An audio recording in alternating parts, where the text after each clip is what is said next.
Gracias por continuar con nosotros en Directo América de France 24. Revisemos los titulares de la jornada. En el 17º día de multitudinarias protestas en Irán, tanto en contra como a favor de la revolución islámica y la crisis económica, organizaciones de derechos humanos han podido comprobar entre 700 y 2.571 muertes, aunque advierten que podrían superar las 6.000. Funcionarios iraníes hablan de 2.000 muertos. La Casa Blanca será escenario de una reunión entre el secretario de Estado estadounidense Marco Rubio y los ministros de Exteriores de Dinamarca y de Groenlandia. El encuentro ocurrirá mientras Donald Trump asegura que el control de Estados Unidos sobre la isla es vital para su sistema de defensa aérea. El gobierno encargado de Venezuela afirmó que desde diciembre ya fueron liberados cerca de 400 presos opositores y entre ellos ciudadanos estadounidenses. Sin embargo, es un número que contrasta con el de ONGs como Foro Penal, que aseguran que las liberaciones no superan las 56 de un total de 803 presos del chavismo. En nuestro segundo reportaje del día analizaremos por qué los sacerdotes católicos están usando cada vez más las redes sociales para difundir sus mensajes cristianos. Pero antes vamos con las noticias.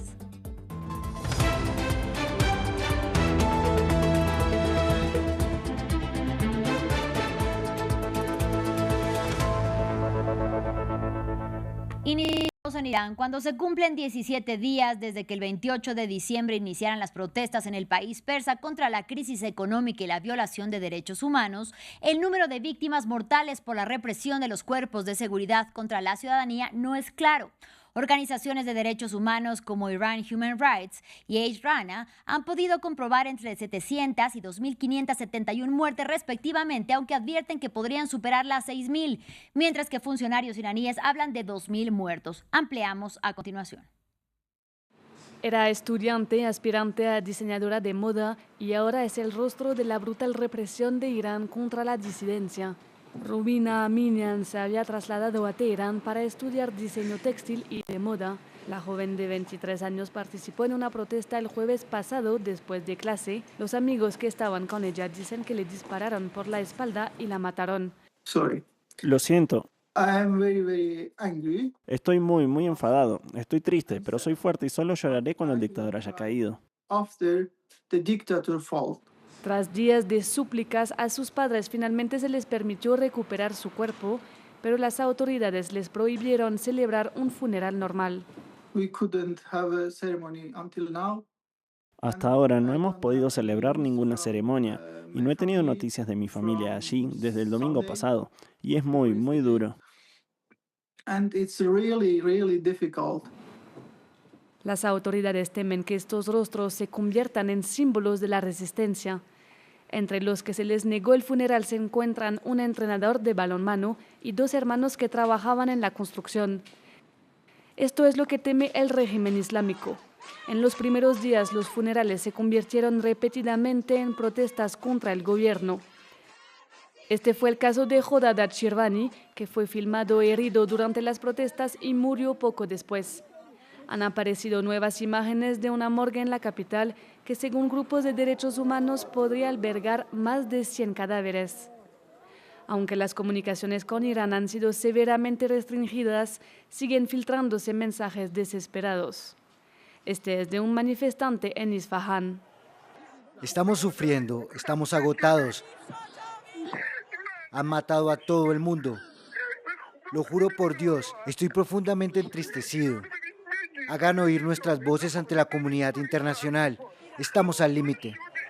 El Departamento de Estado de Estados Unidos también ha publicado una fotografía de Urfan Soltani, de 26 años.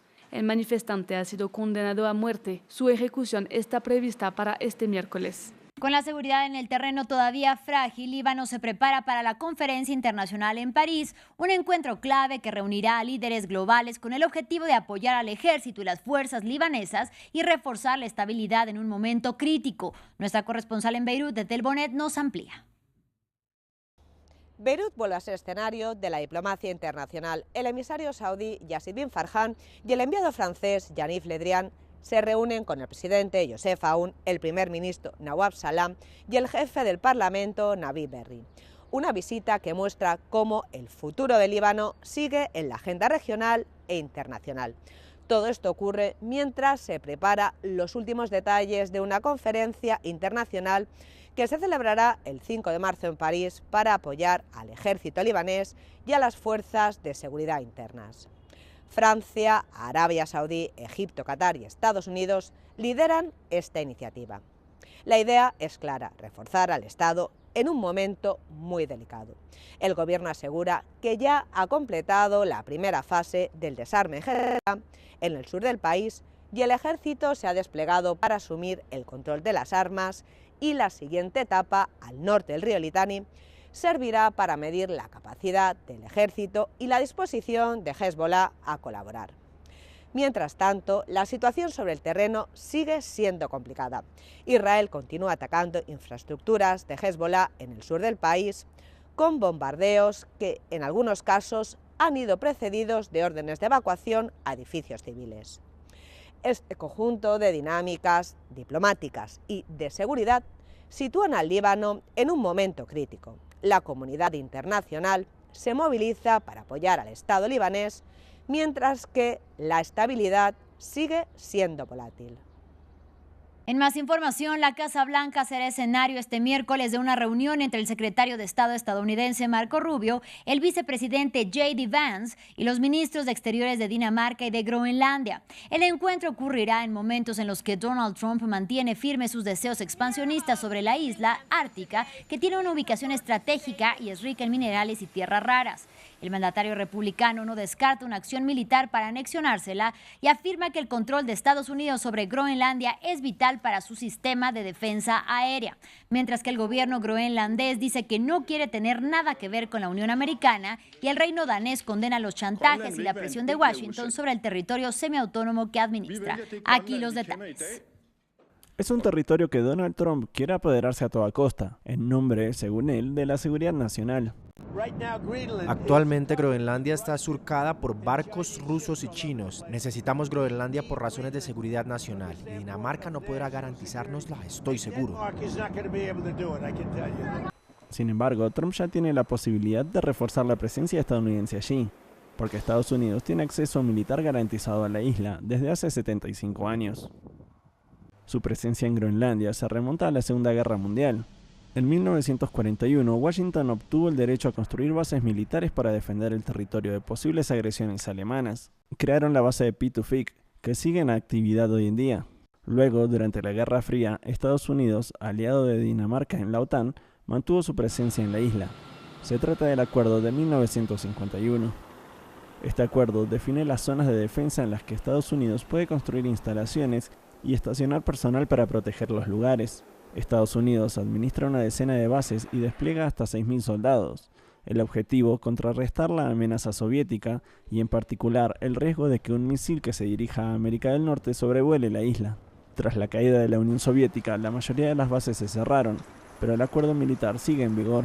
El texto se actualizó incluso en 2004. El gobierno local de Groenlandia se convirtió en signatario del acuerdo y Estados Unidos está obligado a consultar e informar a Dinamarca y Groenlandia sobre cualquier cambio significativo en sus operaciones en la isla. En la práctica, las autoridades locales siempre han satisfecho las peticiones estadounidenses. Estados Unidos afirma que necesita Groenlandia para su seguridad nacional, pero el acuerdo vigente, junto con la buena voluntad política que acompaña a su aplicación concreta, hacen que Estados Unidos probablemente pudiese obtener casi todo lo que necesita en Groenlandia con solo pedirlo educadamente. Por lo tanto, Estados Unidos podría simplemente aumentar el número de soldados en el lugar informando a su aliado, pero sin apoderarse de este territorio, vinculado a la corona danesa desde hace casi 300 años. En la región latinoamericana, en Venezuela, sigue la incertidumbre entre los familiares de los considerados presos políticos. Y es que mientras el gobierno encargado de Delcy Rodríguez asegura que han sido excarcelados más de 400 desde el pasado mes de diciembre, la ONG Foro Penal sitúa la cifra en poco más de 50 desde que se anunció el proceso de liberación por la presión de Estados Unidos tras la captura del depuesto presidente Nicolás Maduro. Y en medio de la tensión están los familiares de quienes este martes exigieron al menos una fe de vida de sus detenidos. Aquí todos los detalles. ¿Quién tiene la razón en Venezuela? La cifra sobre la cantidad de considerados presos políticos liberados ha provocado choques entre el gobierno y la ONG Foro Penal. Caracas asegura que desde el pasado mes de diciembre se han liberado cerca de 400 personas. Si usted quiere ver las listas, se las ponemos a la absoluta y total disposición y se acercan a 400 personas al día de hoy y van a continuar ocurriendo, no porque usted no los pida, sino porque ya lo había anunciado el gobierno bolivariano como un gesto unilateral. Pero la Plataforma Unitaria Democrática, que agrupa a los principales líderes de oposición, y la ONG Foro Penal desmienten al gobierno venezolano, asegurando que desde el anuncio se han liberado poco más de 50 personas. Desde el 8 de enero de 2026, momento en el que se anunciaron las excarcelaciones masivas por parte del presidente de la Asamblea Nacional, solo hemos podido confirmar 56 excarcelaciones de presos políticos. En medio de la angustia y la incertidumbre, muchos de los familiares piden ver a sus detenidos y exigen una fe de vida. Exigimos que nos dejen ver a nuestros familiares, que nos dejen visitarlos, que nos dejen pasarles los medicamentos a quienes los necesitan.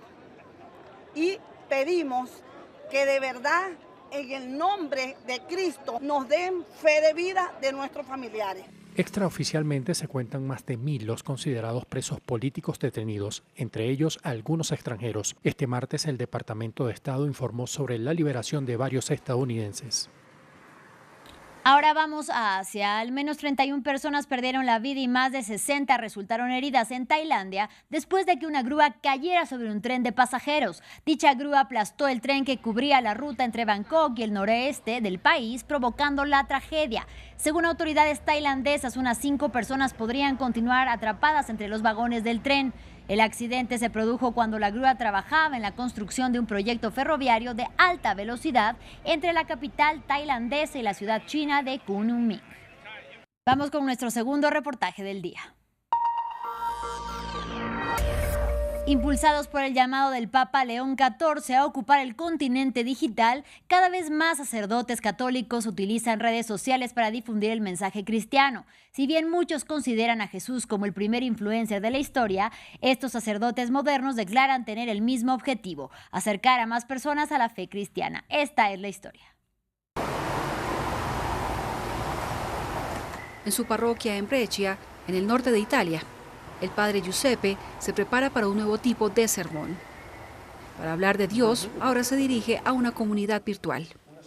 El Evangelio de este domingo nos hace reflexionar sobre una de las preguntas más importantes de la fe. ¿Cuándo fue el momento en que sentimos que Dios nos llamó? Creer es renovar lo que sentimos. Graba este tipo de mensajes cada semana y él mismo los edita antes de publicarlos en línea. Su objetivo: ir a buscar a los fieles que ya no van a la iglesia, donde muchos pasan la mayor parte del tiempo en Internet. Soy autodidacta, empecé desde cero, no estaba en ninguna red social, nunca me interesó hasta que un día cambié. Me dije, este podría ser un medio realmente útil para difundir la palabra de Jesucristo. Mi objetivo es hablar del Evangelio a través del prisma de la vida real de hoy. Y funciona. Con casi 66.000 seguidores en Instagram, el padre Giuseppe es seguido sobre todo por jóvenes. En su parroquia también valoran su enfoque directo y sus explicaciones claras de la Biblia. Sigo sus vídeos, algunas de sus explicaciones de la palabra de Dios son, como decimos, iluminadoras. Resalta un detalle que llama la atención y da una interpretación del pasaje que nunca habíamos entendido, y de inmediato comprendemos lo que realmente significa el Evangelio. Encontrarse con la gente, especialmente con los jóvenes, es fundamental para mí. Veo que a veces siguen momentos de oración disponibles en aplicaciones religiosas. Aplicaciones como esta, Hallow, una herramienta de oración creada en Estados Unidos que se ha convertido en la aplicación religiosa más descargada del mundo. Cerca del Vaticano no es raro ver peregrinos usándola.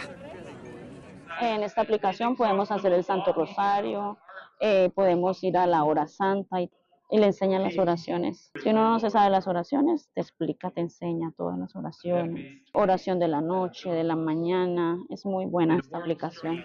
Andrea ha venido a Roma en una peregrinación organizada por su parroquia en Texas. Transmite la audiencia papal a su comunidad en Estados Unidos. Cree que las redes sociales son claramente una herramienta misionera. Grabo y siempre hago cortes del Evangelio y siempre estoy repartiendo en WhatsApp, Facebook, Instagram, TikTok. Las redes sociales es una gran ayuda para ahorita la evangelización. Ahorita la palabra de Dios llega a todo el mundo, a todo rincón del mundo por las redes sociales. El consumo digital de contenido espiritual se ha disparado en los últimos años en todo el mundo, tanto que el verano pasado el Papa León XIV celebró el jubileo de los misioneros digitales, el primer evento de este tipo en la historia de la Iglesia Católica. Un fenómeno global que las parroquias italianas están aprendiendo a dominar. Esta sesión de formación organizada por la parroquia de Grosseto en Toscana enseña a sacerdotes y voluntarios la utilización de nuevas herramientas de comunicación virtual. Ma voi sapete che cos'è un'intelligenza artificiale? ChatGPT, Gemini, Copilot, ti dicevamo. Oggi è una piazza virtuale e quindi Hoy nos enfrentamos a un espacio virtual. Como cristianos, debemos estar presentes para llegar a la gente, pero con precaución. La precaución está en el centro de la misión del padre Venanti. Este fraile franciscano, experto en bioética, asesora al Vaticano sobre cómo navegar la inteligencia artificial. Hoy advierte sobre los riesgos de desviarse espiritualmente. Un mal texto producido por una mala IA puede crear una distorsión en nuestra conciencia de la realidad y podría generar evangelios falsos.